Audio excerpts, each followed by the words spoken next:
आता सविस्तर बातम्या।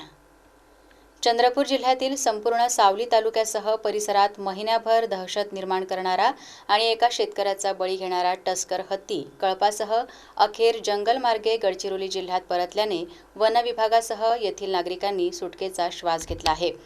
वन विभागाच्या माहितीनुसार टस्कर हत्ती सामदा सोनापूर मार्गे जंगलातून गडचिरोली जिल्ह्याच्या हद्दीत परत गेला।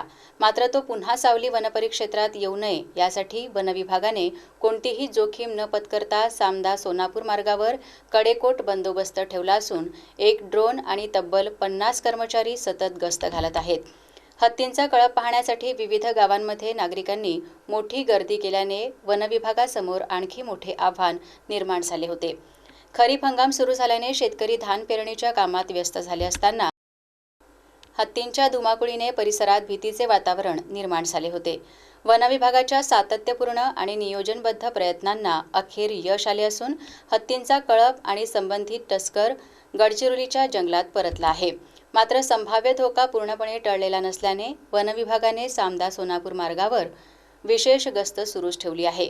तसेच कोणतीही माहिती मिळाल्यास तातडीने वन विभागाशी संपर्क साधावा असे आवाहनही केले आहे।